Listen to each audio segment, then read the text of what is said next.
안녕하세요. 만나서 반갑습니다. 저는 오늘 여러분을 극지로 안내할 해양교육연구회 강재영입니다. 극지란 무엇일까요? 떠오르는 곳이 있나요? 북극? 남극? 네, 극지란 지구의 끝인 북극과 남극 지역을 말합니다. 극지는 날씨가 매우 춥고 거리가 멀어서 사람들의 발길이 쉽게 닿을 수 없는 곳입니다. 오늘은 도전의 바다, 극지 탐험이라는 주제로 극지 탐험가들을 알아보고 우리나라 극지 과학기지를 찾아보겠습니다. 영상도 보고 온라인 가상체험도 하고 과학자처럼 연구하는 방법도 안내하겠습니다. 미지의 세계를 향한 끝없는 도전의 역사를 이어온 사람들이 있습니다.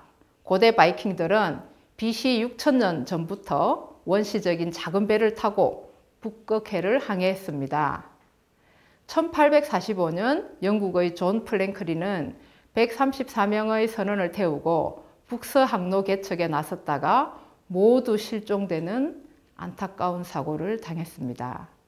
1879년 스웨덴 탐험가는 북동항로를 개척했고 1896년 노르웨이의 탐험가는 북극이 바다로 둘러싸여 있다는 사실, 즉 육지가 아니라 바다에 떠있는 거대한 얼음 덩어리라는 것을 확인했습니다. 1905년 노르웨이 탐험가 로알 아문센이 마침내 북서항로 개척에 성공합니다. 오랫동안 많은 탐험가들의 희생과 노력 끝에 북극해를 다니는 항로가 개척된 것입니다. 우리나라 탐험대는 2005년에 북극점 도달에 성공했습니다. 그럼 남극 탐험의 역사를 알아볼까요? 기원전 6세기 고대 그리스인들의 상상으로부터 시작이 됩니다. 오랫동안 상상 속의 대륙이었지만 많은 탐험가의 도전 끝에 1911년 노르웨이 사람 로알 아문센이 최초로 남극점에 도달하죠. 우리나라 원정대도 2004년에 성공합니다. 남극 탐험의 역사를 영상으로 알아봅시다.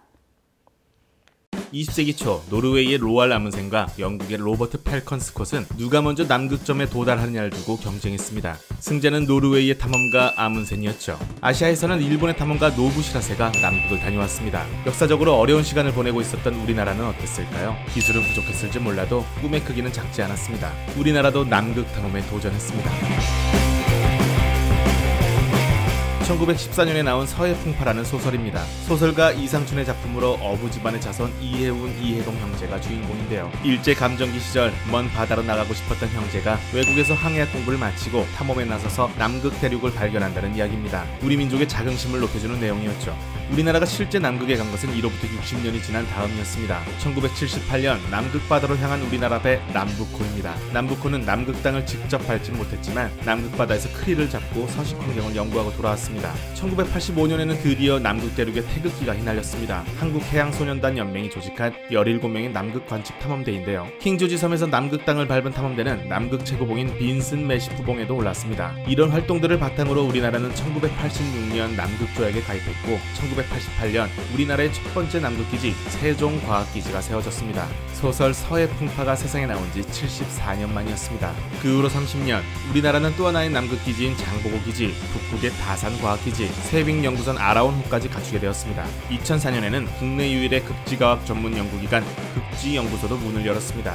다른 나라의 기지에 머물고 배를 얻어타며 연구했던 과거는 이제 추억이 됐습니다. 지금은 외국인들이 함께 연구하기 위해 우리나라 기지에 문을 두드리고 있습니다. 100년 전의 꿈이 없었다면 불가능했을 모습입니다. 이제 우리는 다음 100년을 준비합니다. 끝없는 도전의 결과 오늘날 남극과 북극은 여러 나라에서 과학기지를 만들면서 연구하는 거대한 과학센터가 되었습니다. 남극에 있는 우리나라 과학기지 이름이 무엇이었나요? 네, 세종과학기지, 장보고과학기지. 그럼 북극에는 없을까요? 네, 북극에 있는 과학기지는 다산과학기지입니다. 그리고 하나 더 있습니다. 무엇일까요? 극지 바다를 다니면서 연구하는 세빙선 아라온 과학기지가 있습니다. 아라온은 얼음을 깨면서 다니는 배인데요. 수송도 하고 연구활동도 가능해서 움직이는 과학기지라고 합니다. 남극 세종과학기지, 장보고과학기지, 북극 다산과학기지, 그리고 움직이는 배, 아라온까지 우리나라 극지과학기지는 모두 4곳입니다. 비행시간 20시간, 서울에서 거리 12,730km. 어디로 가는 길일까요? 바로 이곳 남극에 있는 장보고 과학기지로 가는 길입니다. 200년 전만 해도 탐험가들이 몇 년 또는 몇 달을 걸려서 목숨 걸고 갔던 길이죠. 이제는 비행기 2번, 20시간이면 갈 수 있습니다. 저 파란 지붕 속에 어떤 시설이 있는지 궁금한가요? 들어가 보겠습니다. 짠! 장보고 과학기지에 도착했습니다. 주변을 한번 둘러볼까요? 네, 하얀 눈밭이 끝없이 펼쳐져 있네요. 영어로 되어 있으니까 한글로 바꿔볼게요. 네, 본관동으로 한번 가보겠습니다.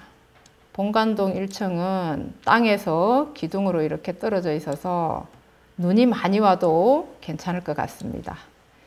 2층으로 올라갑니다. 네, 여러 가지 실들이 많이 있네요. 생명해양연구실로 들어왔습니다. 네.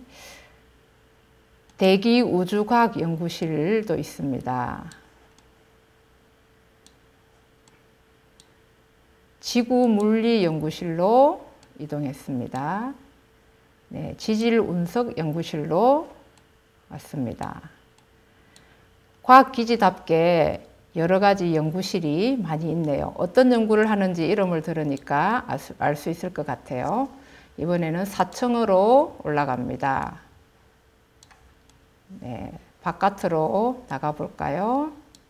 네, 밖에 헬리패드, 여기는 헬리콥터가 앉는 헬기장인 것 같습니다. 눈이 많이 오는 비상시에도 헬기가 착륙을 할 수 있을 것 같네요. VR 가상 체험은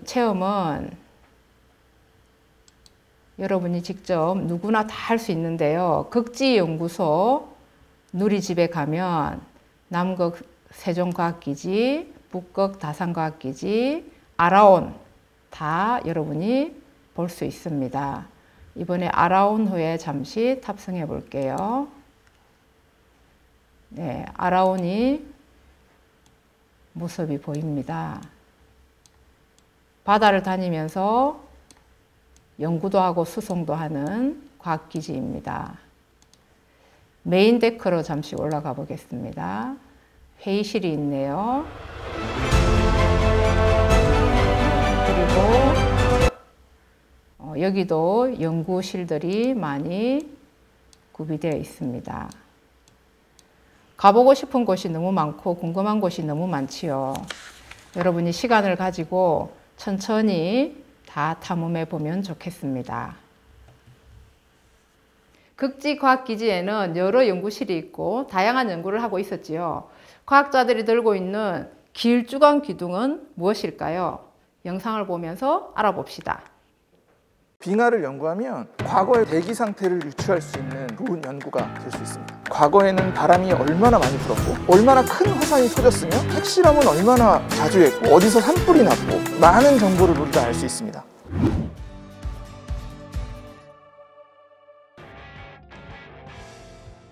빙하는 그린란드나 아니면 남극 이렇게 극지에만 있다고 생각들 하시잖아요. 근데 빙하는 사실 우리 주변에 있는 산 위에 있을 수도 있습니다. 그래서 빙하는 크게 담수 중에서 가장 많은 부분을 차지하고 있고요.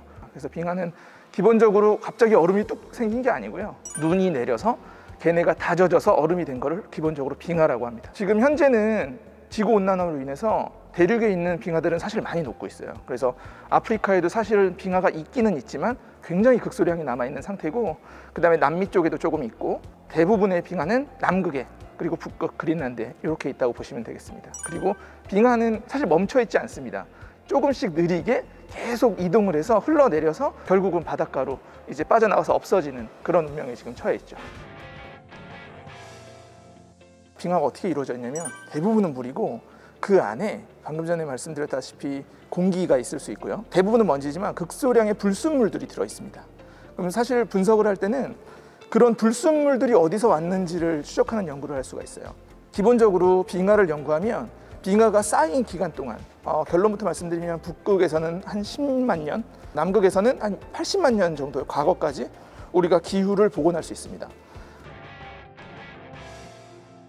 남극에 저희가 두 번째 남극 내륙 기지인 장보고 기지가 생기면서 그 인근 지역에 대한 연구에 대한 수요가 있었어요. 그래서 장보고 기지가 있는 쪽이 이제 테라노바만이라는 곳인데 그쪽 근처에 있는 빙하를 시추해야 할 필요성을 느꼈습니다. 과거에 이제 이탈리아에서 시추를 했던 비슷한 장소에 우리가 가서 정확한 지역 이름은 이제 투어말린 플라토라는 지역인데 그 지역에 가서 빙하를 시추했어요. 장보고 기지에서 준비를 하고 그리고 나서 헬리콥터를 타고 30분에서 1시간 정도 이동을 해서 캠프를 했어요. 그래서 2주 동안 이제 빙원에서 빙하 위에서 텐트를 치고 뒤에 보시는 것처럼 텐트를 치고 저 보시는 장비를 가지고 시추를 했고요. 70m를 뚫는데 시추에 정확히 소요된 시간은 한 일주일이 좀 안 되는 것 같아요. 나머지 기간은 뭘 했냐면 너무 날씨가 안 좋아서 아무것도 할 수가 없는 거예요. 어느 정도 날씨가 안 좋냐면 식당에서 이제 밥을 먹고 딱 나가면 앞이 아무것도 안 보여요. 이제 우리는 이제 블리자드 뭐 이렇게 부르는데 정말 앞이 한 1m, 2m가 안 보이더라고요, 앞에. 그래서 이제 작업을 할 수 없는 상황이 됐고 심지어는 원래 목표는 한 200m 뚫는 거였거든요. 근데 70m를 뚫고 나서 회의를 했어요. 우리가 여기 더 있으면 안 될 것 같다. 날씨가 너무 안 좋아서. 그래서 내려가기로 이제 어렵게 결정을 했는데 그러고 나서도 일주일을 우리가 거기에 갇혀 있었습니다. 그 정도로 좀 빙하 연구는 사실 시추가 굉장히 중요하고 그 접근하는데 굉장한 어려움이 있고 그리고 또 많이 가져오지도 못해요. 굉장히 소량만 갖고 오기 때문에 그래서 그 70m 지금 샘플을 지금 분석 중에 있고 굉장히 소중하게 지금 분석하고 있습니다. 빙하 연구를 하려면 깊은 빙하 속에서 얼음 기둥을 뽑아내는 빙하 코어를 만드는 일이 매우 중요하죠. 극지방의 매서운 눈보라, 꽁꽁 얼어붙는 추위, 그 속에서 단단한 얼음을 뚫고 빙하 코어를 만드는 일은 매우 힘들고 또 위험하다고 합니다. 깊은 빙하 속 얼음 기둥을 어떻게 뽑아낼 수 있을까요? 빙하 코어 모형 실험으로 빙하 코어를 만드는 원리를 알아봅시다.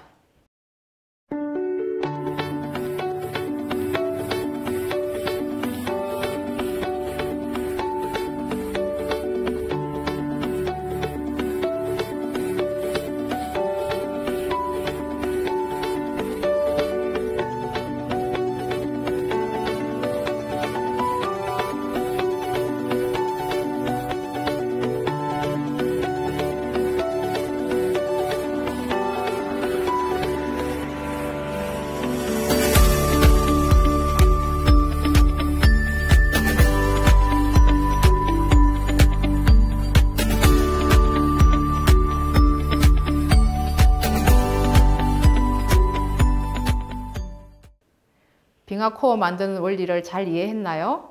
모형으로 하는 실험은 매우 쉽고 간단하죠. 하지만 실제로 빙하 코어를 만드는 일은 무척 힘들고 또 위험하다는 사실 꼭 기억해 주세요. 빙하 모형은 다른 재료로도 할 수 있어요. 아이스크림, 케이크, 떡, 팥빙수 재료를 바꾸어서 여러 가지 버전으로 한번 도전해 보세요. 오늘 극지 탐험은 어땠나요? 퀴즈를 풀면서 학습을 정리해 봅시다. 1번 세로, 지구의 남쪽 끝에 있는 대륙으로 지구에서 가장 추운 곳, 남극이죠. 1번 가로, 남극과 북극의 독특한 지리적 환경 특성을 연구하기 위해서 지어진 과학기지, 4곳이 있었죠. 극지과학기지입니다. 2번 가로, 인류 최초로 남극점에 도달한 인물, 노르웨이 사람이었죠. 5글자, 로알 아문센. 마지막 2번 세로, 대한민국 최초의 연구용 세빙선, 움직이는 극지과학기지라고 하죠. 아라온. 이것으로 오늘 학습은 마치겠고요. 오늘 수업한 자료는 KMI, 한국해양수산개발원에서 개발한 교재 바다랑 나랑 5학년, 6학년용을 활용했습니다. KMI에는 다른 학년 1, 2학년, 3, 4학년 교재도 개발이 되어 있습니다. 많이 활용해 주세요. 감사합니다. 안녕.